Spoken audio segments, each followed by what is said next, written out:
Hey guys, Lewis here, swaphelper.com. Update on the seat helper, which is what we're going to be calling it. We're keeping everything, of course, with our helper line of products. So what we have here is a finished harness. Now this harness is naked. It will show up fully wrapped in chafe tape and everything and be ready to go for installation for you. But for us here in the shop, we've left it naked. So what we've got here, it's pretty straightforward. Now this particular harness is for the 11 to 16 Super Duty seats. It'll provide you seat movement, incline, forward, backwards, lumbar, all that kind of stuff. And then it will also do climate control.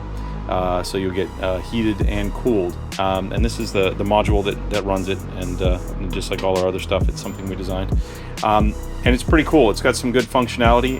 It actually has a temperature sensor, so it can automatically turn the seats on to heat or on to cool, depending on the temperature. It's all configurable via the USB port, so you can set the threshold if you want it to be hot, hotter or colder when it turns on, or you can disable the functionality altogether. It also has circuitry to invert the seatbelt. The 11 to 16 Super Duty seats, the seatbelt is inverted from the older trucks, so you would lose your seatbelt reminder without this. So this will get you fixed up there. So there are 4 different switch modes that we can use for input to control the seats. One is going to be momentary, where you just momentary on a button, such as the ones that we include, which we'll get to those in a minute. And it'll basically short press will turn on heat, and then you cycle through the 3 modes of heat, and then long press would give you cooled seats, and then you'd cycle through those 3 modes. And so you've basically got 6 total climate control modes. You've got high heat, medium heat, low heat, and then the same in cool. High cool, medium cool, low cool. So for instance, if you're using these buttons, you would probably use that mode. We also have another mode with the momentary style where it cycles through all 6 modes. So high heat, medium heat, low heat, and then high cool, medium cool, and then low cool, and then off again. From us, it'll ship in the mode for the momentary, long press cool, short press heat. And then of course, like I said, you can change that through the Windows application, just like our other products. And it's field upgradable, so if we add additional functionality and all that, you'll be able to jump on that via firmware updates from the website. It also supports rocker switches, momentary rocker switches up and down. So you can have a rocker, 1, 2, 3 up for heat, or 1, 2, 3 down for cool. And it also supports latching rocker switches. So in that case, though, you will only have high heat and high cool. So the wiring's pretty straightforward. You've got ground, you got battery positive that has power all the time, and then we've got ignition. Those are going to be the 3 wires. Now, this is an early harness. We may end up breaking this out. You may have 2 battery positives, one for basically we're going to maybe separate the movement and the climate control in the seats. So you may have 2 large red wires. You'll still have 1 ground, and then the 1 ignition. So moving on to the buttons. So these are the buttons that it's going to ship with. I've just got them wired up on a short little plug here because there's no need for us to have a big long one like an installation in a truck.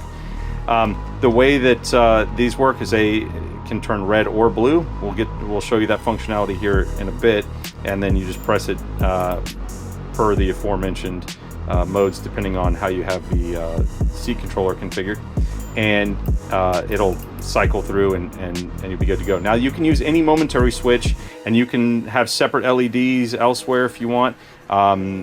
We've got basically 4 LED outputs: driver red, passenger red, driver blue, and passenger blue. So you can really wire it up however you want. Any momentary switch will work. So if you want to use your own switch and you don't happen to like our switches, then you can do that. So keep that in mind.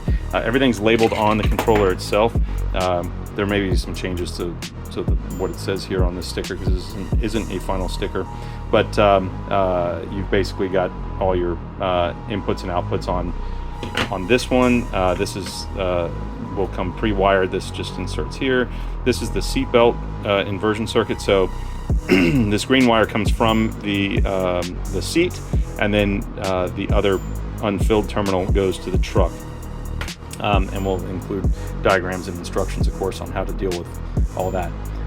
Now, one thing back to the buttons, the really cool thing is that this setup is compatible with our EATC mod. So if you've got a 2002 to 2005 Excursion or a 2005 to 2007 Super Duty that came with the electronic controls, I'm not talking about the knobs, but I'm talking about where you had digital AC controls, then you can purchase this mod from us, and it's compatible with our seat controller. So you'll be able to cycle through with these buttons on either side, control the seat climate control, and it does have red and blue. So we'll show you that here in a minute. It's pretty cool. So that would basically be wired up like this. This is the harness that's included with the EATC mod, and then you would just connect it as you see there. But those instructions will be included as well. So what we're going to do now, I'm going to go ahead and get a set of seats up here.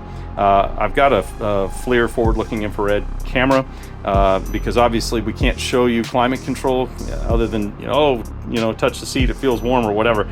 With the FLIR, we're going to be able to actually show you the heat and the cool and the functionality. So I'm going to get that set up here, and then we'll show you how all that works. Okay, I got the 11 to 16 Super Duty seats up here on the bench.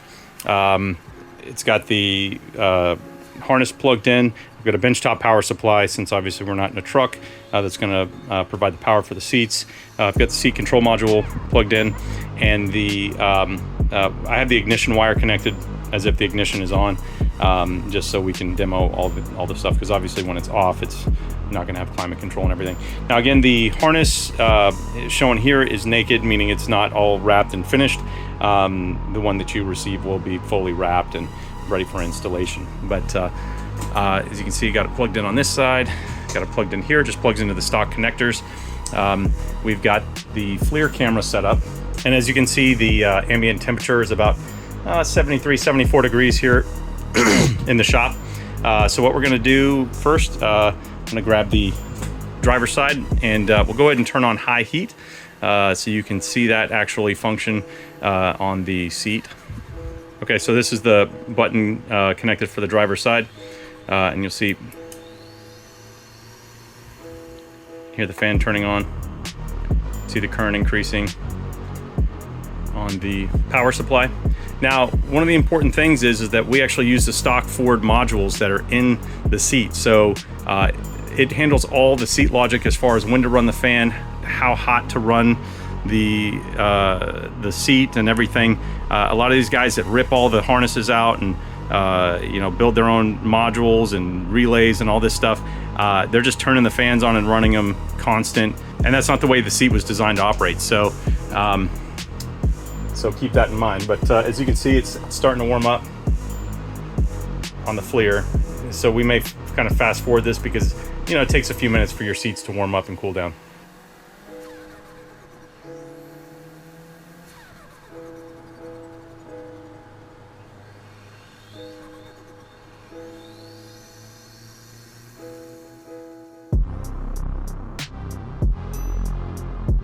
Okay, so as you can see, I moved the test points a little bit.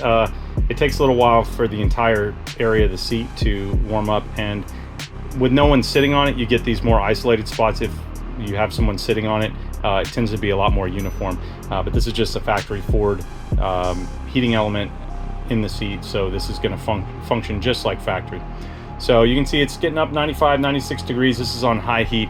I'm not going to go through and show the temperature level of each level, but what I will do is I'm going to go ahead and put it on cool, and you'll see that it'll begin to cool off and bring the temperature down. So what we'll do, come back here to the control switch, and you see that it's bright red, dims a little bit because now we're in medium.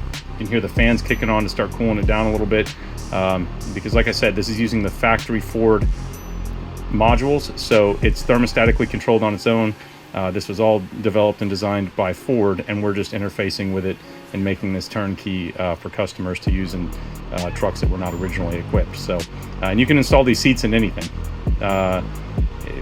Like I showed earlier, it's just ground, 12 volts, and ignition, and you're good to go. All right, so press it again, it goes on low, and then off. Okay, now if we want to turn on cool, and we'll see now that it's off, temperature will start coming down. Yeah, I got 98 degrees or so Fahrenheit.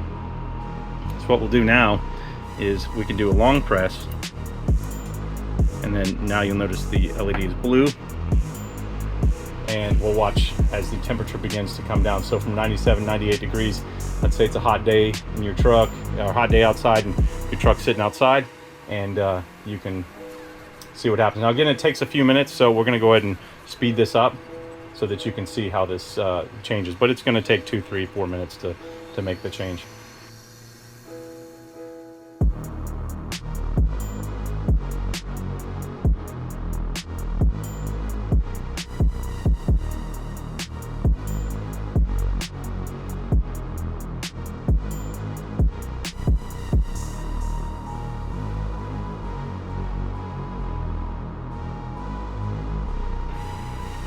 Okay, now we can see that we've pulled almost 30 degrees of heat out of the driver's seat. We're down to around 71 degrees, which is about 3 degrees below ambient from when we started, and the top portion is back to ambient. And it'll continue to cool down. The cooling process is a little slower than the heating process, which is typical. But if you leave this on, I did a test before I started filming, and it got into the high 60s. So 7, 8 degrees below ambient, and I assume it would perform even better if it was hotter here inside the shop. But it does work really well. So, and again, we've got 3 stages of cool, and you can hear the fan is running full duty cycle at this moment. And then if we press it again, it dims a little bit, and now we're in medium, and you can see both the current drop and the you can hear the fan duty cycle change. Then we go to low, and same thing, current reduces, and you hear the fan go to lower duty cycle, and the next stage is off, and there you go. So this is the passenger side, same setup as the driver's side. You only need 1 harness from us to control both seats. So same thing, long press, turn the cooling on, you hear the fan turn on, full duty cycle, medium, low, off. So what I'm going to do now is I'm going to go ahead and get the EATC mod out. I'm going to set it up right here, and I'm going to show you how that looks when it's connected. Now I've got the EATC mod plugged in and powered up. If you see any flashing on the screen or whatever, that's just an artifact of the camera picking up the screen refresh rate. It doesn't look that way in person. Now I've got the buttons connected. As you can see, remove the momentary buttons on the seat helper, and what we can do here, so this is up and running as if it was in the truck. Everything works on it. What we're going to do is we'll turn on cooling on this side, which is on the driver's side, and then we'll turn on the seat heater on this side. So you can hear both of them turning on. You can also see an increase in the amount of current being pulled. And let's say we want to take it down. Once it's in cool mode, it was just a long press for the first one. You press it again. Now you might not be able to perfectly see the drop in difference in the brightness of the LEDs, and some of that's because of the camera. It's just going to adjust and try to pick them up the best it can. Additionally, because people may want to use their own LEDs and not use our LEDs, we will allow you to change the percentage of, when it's on at 100%, the light's on at 100%. If it's on medium, maybe you want it at 80%, maybe you want it at 20%, and on low, maybe you want it on 5% or 30% or whatever. So we're going to give you that flexibility to be able to adjust what percentage the LED turns on for each stage via the Windows Diagnostic app. And then, so there's the third stage of cool, and then we press it one more time, it's going to shut off. So that shut off. So we still have the seat heat on over here. Go ahead and same thing over here. We can go down to medium, go down to low, and shut it off. So, yeah, so it's pretty slick. If you have our EATC mod and the seat helper, you're going to have a really slick setup because it functions like factory. This would be in the 8 to 10 wood grain bezel, which will fit on any 2008 to 2012 dash. The functionality is super cool, having it all integrated like that. So I'd highly recommend, if you're doing this swap and you have digital controls, definitely look into this product.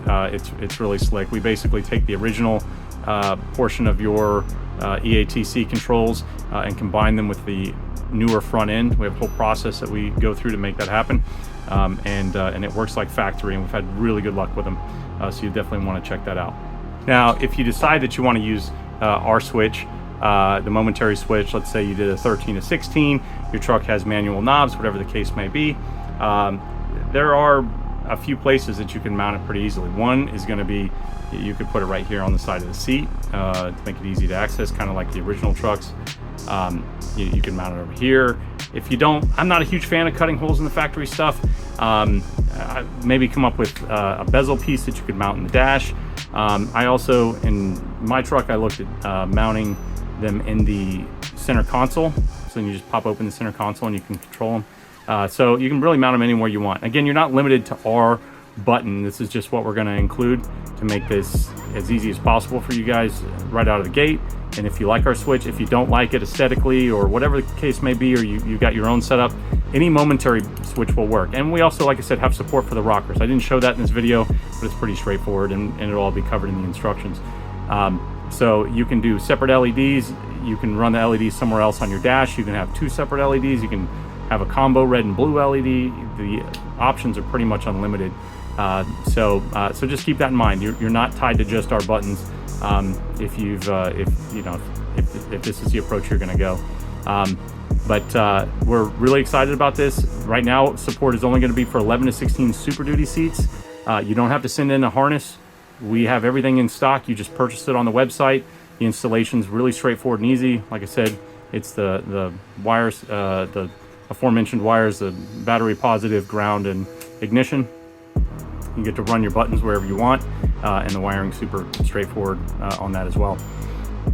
We hope to support the 2015 to 2017 F250 seats. That'll be the next ones that we tackle, and maybe beyond 2017. And then the 2017 to 2000, well, current 23 at this point, Super Duty seats. We're going to work to get those going as well. But in the short term, we want to get this knocked out for customers, get this out in the customers' hands, and go from there. So if you have any questions, shoot us an email, contact@swaphelper.com. As always, we appreciate you guys and look forward to seeing your awesome swaps.